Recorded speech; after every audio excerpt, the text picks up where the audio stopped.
Dobrý den, mě dneska napadlo natočit dokument o Keratosaurovi a doufám, že se vám to bude líbit, tak si to užijte. Keratosaurus. Portrét dravce pozdní jury. Keratosaurus patří mezi nejzajímavější masožravé dinosaury pozdní jury. Žil přibližně před 152 až 145 miliony let na území dnešní Severní Ameriky, Afriky a Portugalska. V době, kdy se po krajině potulovali obří sauropodi a dominantní predátoři jako Allosaurus, představoval Keratosaurus zvláštní evolučně starší větev teropodů.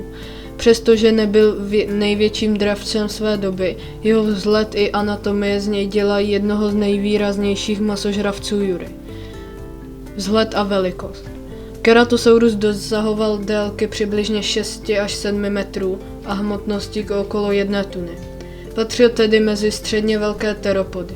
Jeho tělo bylo štíhlé, s dlouhým ocasem a s relativně krátkými předními končetinami.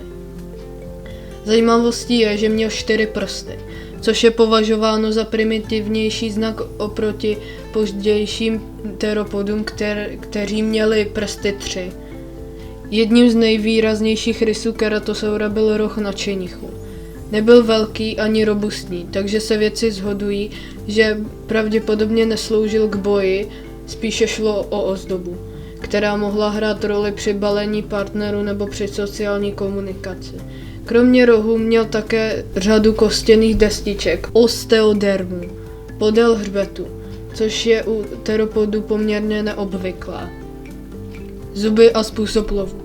Keratosaurus měl dlouhé, zahnuté a ostré zuby, ideální k trhání masa. Jeho lebka byla poměrně úzká, ale vybavená silnými čelistmi, podle fosilních nálezů žil ve stejném prostředí jako Allosaurus, ale pravděpodobně se vyhýbal přímé konkurenci tím, že lovil jinou kořist nebo využíval jiné prostředí. Některé studie dokonce naznačují, že mohl mít částečně vodní způsob života, podobně jako dnešní krokodýl. Jeho dlouhý, pružný ocas a nálezy zubů poblíž fosílií ryb a dvojdýšných ryb, lungfish, tomu napovídají. To by znamenalo, že by mohl být oportunistickým predátorem, který lovil jak na souši, tak ve vodě. Evoluční zařazení. Keratosaurus patří do čeledi Keratosauridae, což je skupina primitivnějších teropodů. Jeho příbuzní zahrnují rané dravé dinosaury jako je Coelophysis nebo pozdější Abelisauridy.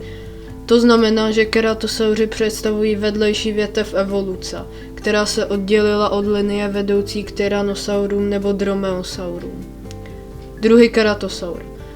Vědci popsali několik druhů, ale jejich platnost je často diskutovaná. Mezi nejčastější uváděné patří Keratosaurus nasicornis, typový druh popsaný roku 1884, Keratosaurus dentisulcatus a Keratosaurus magnicornis.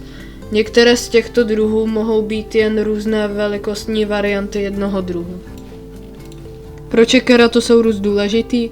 Keratosaurus je pro paleontologii důležitý hned z několika důvodů. Představuje přechodovou formu mezi ranými a pokročilejšími teropody. Jeho anatomie ukazuje, jak různorodí draví dinosauři byli. Jeho roh a osteodermy jsou unikátní mezi velkými masožravci.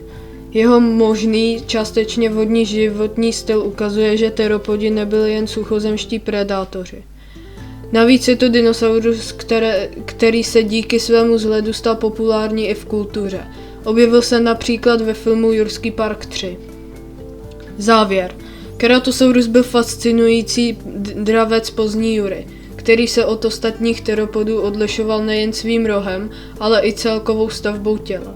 Nebyl největší ani nejmocnější predátor své doby, ale jeho kombinace primitivních a pokročilých znaků z něj dělá jedinečného zástupce dinosaurů.